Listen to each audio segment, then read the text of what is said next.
माझ्या मोठ्या बहिणीचं नाव सारिका होतं. 2 वेळा माझी बहीण प्रेग्नंट राहिली. पण दोन्हीही वेळा तिचा गर्भपात झाला. तिसऱ्या वेळेस जेव्हा ती प्रेग्नंट राहिली त्यात तिचा मृत्यू झाला. दीदीचा मृत्यू झाल्यानंतर मी तिचं सामान आणायला तिच्या सासरी गेले. तर तेव्हा तिच्या कपाटात मला तिची एक पर्सनल डायरी मिळाली. ती डायरी वाचून तर माझ्या पायाखालची जमीनच सरकली. कारण दीदीचा मृत्यू. कथा अशी आहे. माझं नाव आहे पूजा. माझ्या मोठ्या बहिणीचं नाव सारिका. सारिका दीदीला आमच्या शेजारच्याच गावात दिलं होतं. माझी बहीण लग्न झाल्यापासून 2दा प्रेग्नेंट राहिली. पण दोन्ही वेळेस तिचा गर्भपात झाला. आता दीदी तिसऱ्यांदा प्रेग्नेंट होती. सगळेच देवाजवळ प्रार्थना करत होते की यावेळेस तरी तिचा गर्भ नीट राहू देत. प्रेग्नेन्सी राहून 3 महिने झाले होते. तेच माझी दीदी पुन्हा आजारी पडली. आईवडिलांच्या म्हणण्यानुसार मी माझे सामान पॅक करून दीदीची काळजी घ्यायला तिच्या घरी गेले. मी गेल्यानंतर 4-5 दिवसातच दीदीचा मृत्यू झाला. दीदी वारल्यानंतर मी जास्त दिवस तिथे राहिले नाही. माझे जिजाजी चांगला माणूस नव्हता. माझी दीदी त्यांची दुसरी बायको होती. त्यांची पहिली बायको त्यांना घटस्फोट देऊन निघून गेली होती. माझी दीदी आणि तिचा नवरा अनिश यांचं लव्ह मॅरेज होतं. त्यामुळेच दीदी त्याचा अत्याचार सहन करत होती. दीदीच्या मृत्यूला कारण तिचा नवरा आणि सासूच आहे असं मला वारंवार वाटत होतं. तिचा नवरा छोट्या गोष्टीवरून दीदीवर हात उचलायचा. तो तिला कधीही माहेरी पण येऊ देत नव्हता. दीदीने घरच्यांच्या विरुद्ध जाऊन अनिशसोबत लग्न केलं होतं. त्यामुळे माहेरी काहीच न सांगता ती हा सर्व अत्याचार सहन करत होती. आणि या गोष्टीत दीदीची सासू देखील आपल्या मुलाला साथ देत होती. दीदीच्या मृत्यूला त्या कुटुंबाला काहीच फरक पडला नव्हता. दीदी गेल्यावर माझ्या आईवडिलांना खूप दुःख झाले. दीदीला जाऊन 6 महिने झाले होते. माझे आईवडील या सर्व गोष्टीतून अजूनही सावरले नव्हते. माझा मोठा भाऊ जॉबनिमित्त त्याच्या बायकोसोबत शहरात राहत होता.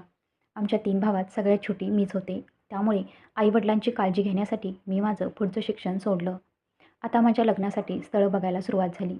परंतु आमची परिस्थिती गरीब असल्यामुळे बरेच दिवस स्थळ पाहूनही माझं लग्न जमत नव्हतं. एक दिवस अचानक माझा मोठा भाऊ प्रकाशचा फोन आला आणि तो मला म्हणू लागला, "अनिशचा मला फोन आला होता. त्याला तुझ्याशी लग्न करायचं आहे. तू अनिशसोबत लग्न करशील का?" भावाच्या तोंडातून ते बोलणं ऐकून मला खूप राग आला. मी त्याला म्हणाले, "तुला लाज वाटत नाही का? अनिशला मी माझ्या बहिणीचा खुनी मानते. अशा माणसासोबत लग्न करण्यापेक्षा मी आयुष्यभर कुमारी राहील आणि जोपर्यंत आई-बाबा जिवंत आहे तोपर्यंत मी लग्न करणार नाही. तुम्ही माझी काळजी करू नका."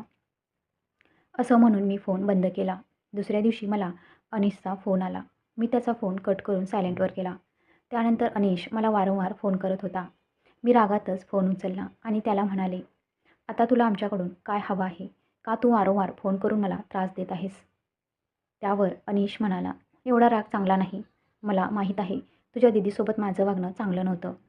पण मी तिच्यावर खूप प्रेम करत होतो. मला तिची आताही खूप आठवण येते.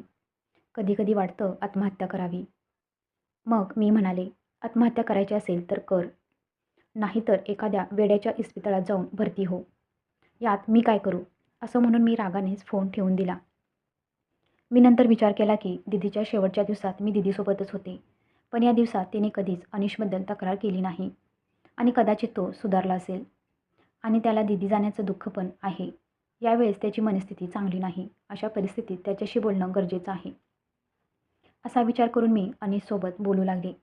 काही दिवसानंतर मी त्याच्याशी लग्न करायला देखील तयार झाले. मी माझ्या भावाला माझा हा निर्णय सांगितला. तो पण खूप खुश होता. माझे आई-वडील या लग्नासाठी तयार नव्हते. पण माझ्या भावाने त्यांच्यावर खूप दबाव टाकल्यावर ते लग्नासाठी तयार झाले. शेवटी माझं लग्न अनिशसोबत ठरलं. माझ्या लग्नाला 10 दिवस बाकी होते. तेव्हा माझे आई-वडील मला म्हणाले की, "आता तू लग्न करून त्या घरी जाणार आहेस. तिथे सर्व तुझ्या दीदीच्या आठवणी असतील.